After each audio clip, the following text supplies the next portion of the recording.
వి gold trusted gold buyers తాకట్టులో ఉన్న బంగారాన్ని విడిపించి ఈ రోజు ఉన్న మార్కెట్ ధరకే కొనబడును.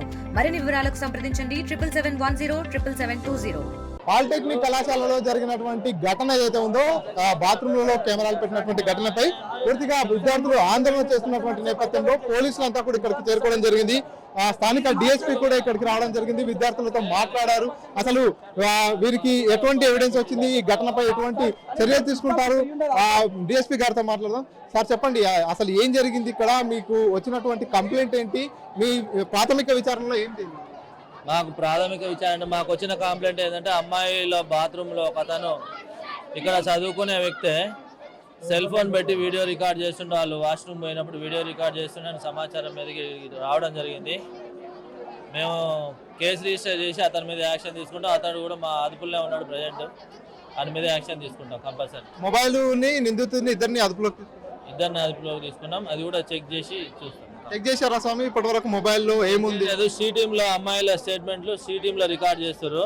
సి టీం వాళ్ళు చెక్ చేస్తారు. ఇంకా మేము ఆడికి పోలేదు, ఇక్కడే ఉన్నాం. నేను తర్వాత వెరిఫై చేసి చెప్తాను. కానీ విద్యార్థులు కొంతమంది ఆందోళన చేస్తున్నారు. అయితే మొబైల్లో పూర్తిగా వీడియోలు రికార్డ్ చేశారు, కావాలని పక్కదారి పట్టించేందుకు వీడియోలు డిలీట్ చేసేందుకే కళాశాల యాజమాన్యం ఇక్కడ ఉన్నటువంటి సిబ్బంది అంతా కూడా కాలయాపన చేశారు. ఆ కారణంగానే మేము విద్యార్థి సంఘాలను అప్రోచ్ కావాల్సి వచ్చింది అనుకుంటున్నాం.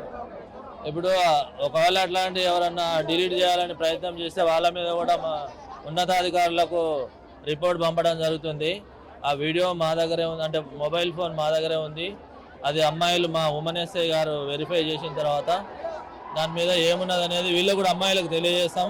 ఇప్పుడు అమ్మాయిలు కూడా మా దగ్గరే ఉన్నారు, వాళ్ళు కూడా చూపించడం జరుగుతుంది. రాష్ట్ర వ్యాప్తంగా ఇటువంటి ఘటనలు వరుసగా జరుగుతున్నటువంటి పరిస్థితి. సో ఇటువంటి ఘటనలకు మళ్ళీ ఎవరైనా ప్రయత్నం చేస్తే ఎటువంటి కఠిన చర్యలు ఉంటాయి, ఎటువంటి పోలీస్ శాఖ తరఫు నుంచి ఎటువంటి హెచ్చరిక?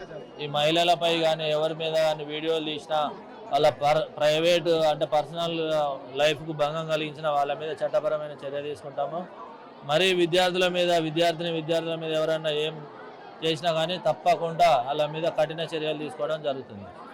సో ఇది పూర్తిగా అయితే విద్యార్థుల పట్ల ఎవరైనా సరే వారికి పూర్తిగా కెమెరాల్లో రికార్డ్ చేయడం కావచ్చు, వారి టాయిలెట్స్లో రికార్డ్ చేయడం కావచ్చు, వారి వ్యక్తిగతంగా ఉండేటటువంటి అంశాలకు వాళ్ళ ప్రైవసీకి భంగం కలిగించినట్టయితే వారిపై కఠిన చర్యలు తీసుకుంటామంటూ మహబూబ్నగర్ డిఎస్పీ చెప్తున్నటువంటి పరిస్థితి. ఈ ఘటనపై కూడా పూర్తి స్థాయిలో దర్యాప్తు చేస్తున్నాము. ఈ ఘటనలో ఎవరైతే మొబైల్ పెట్టినటువంటి నిందితుడుగా ఆరోపిస్తున్నారో ఆ వ్యక్తిని కూడా అదుపులోకి తీసుకోవడం జరిగింది. మొబైల్లో నిజంగానే కెమెరా ఆన్ చేసి ఉందా, వీడియో రికార్డింగ్ చేశారనేటటువంటి కోణంలో కూడా పూర్తి స్థాయిలో దర్యాప్తు చేస్తున్నాం. ఈ ఘటనపై సీరియస్ గానే యాక్షన్ తీసుకుంటామంటూ మహబూబ్నగర్ డిఎస్పీ వెంకటేశ్వర్లు తెలియజేస్తున్నటువంటి పరిస్థితి. పర్సన్ నరసింహరెడ్డితో మణికంఠ, RTV, మహబూబ్నగర్. మరిన్ని వీడియోస్ కోసం ఛానల్ ని సబ్స్క్రైబ్ చేయండి. లేటెస్ట్ అప్డేట్స్ కోసం వాట్సాప్ ఛానల్ ని ఫాలో అవ్వండి. ఆ లింక్ డిస్క్రిప్షన్ లో ఉంది.